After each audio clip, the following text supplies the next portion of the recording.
क्या नाम है आपका? लक्ष्मी नेगी। ये किस तरह से देख रहे हैं किरण नेगी का पूरा मामला?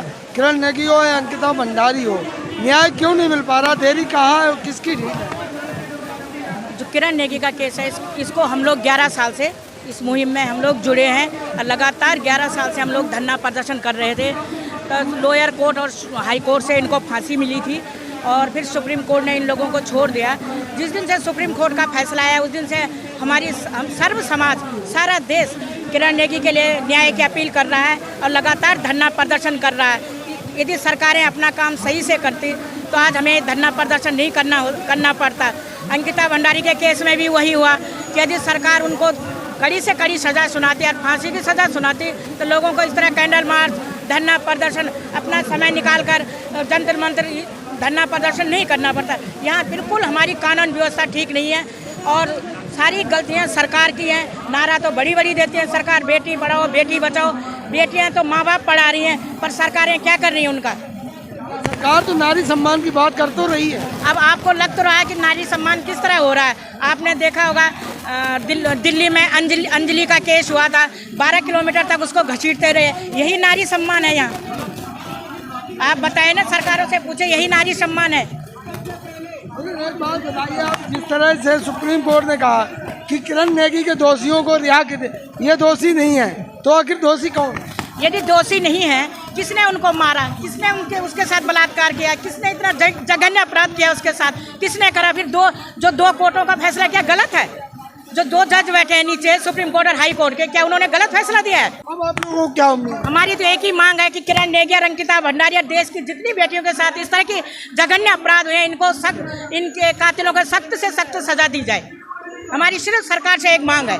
सरकार तो कह रही है कि नारी सशक्तिकरण हो और नारी मजबूत हो रही है, लड़कियां अब हर क्षेत्र में नारियां काम कर रही हैं। नारियां काम कर रही हैं पर सरकार काम कहाँ करने दे रही है? इस तरह से बच्चियों के साथ जब बलात्कार उनको मारा जा रहा है तो हर माँ बाप डरता है ना अपने बच्चों को बाहर भेजने में। तो कहाँ से सरकार सशक्तिकरण कर रही नारियों का? सरकार तो खुद नारियों के साथ अत्याचार कर रही है। आपने देखा होगा किरण नेगी के केस में जिन दोषियों को छोड़ा था उसके बाद एक ऑटो चालक की हत्या हुई। उन्हीं दोषियों में से एक ने ऑटो चालक की हत्या करी। एक परिवार और बर्बाद हुआ। यदि सरकार सही फैसला लेती, हमारा सुप्रीम कोर्ट सही फैसला लेता तो ऑटो चालक का परिवार बर्बाद नहीं होता। तो सरकार ये काम कर रही है। आप खुद ही देख लीजिए, सरकारें काम करती। आज संडे का दिन था, सब माता बहनों ने, भाइयों ने अपने घरों में अपने घर के काम करने थे।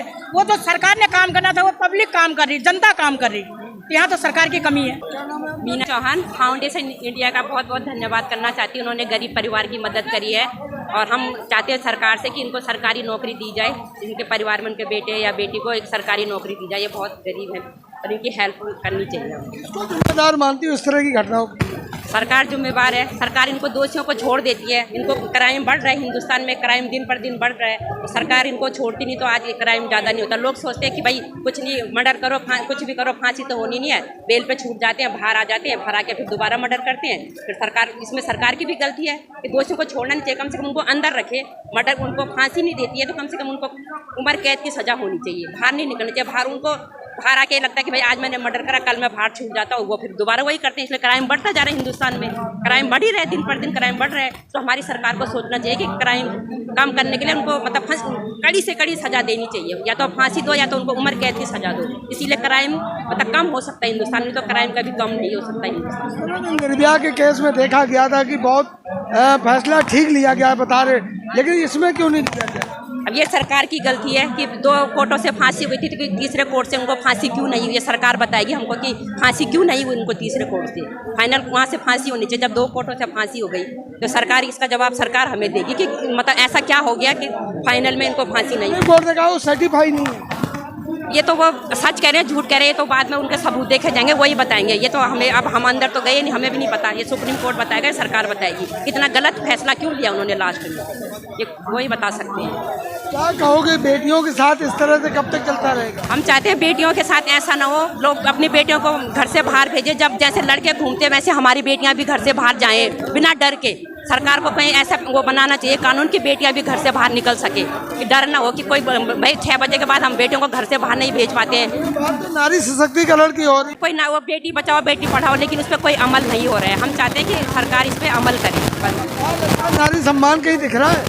कहीं कहाँ दिख रहा है? नारी सम्मान दिखता तो आज ये क्राइम नहीं होते हैं। ये क्राइम होते रहते, बढ़ते जाते हैं। क्राइम क्यों हो रहा क्राइम? सरकार इन पे ध्यान दे। मुलजिमों को बाहर छोड़ते जा रहे हैं, मुलजिम बढ़ते जा रहे हैं, ये क्राइम होते जा रहे हैं। सरकार से यही रिक्वेस्ट है, इन पे रोकथाम करे जरूर।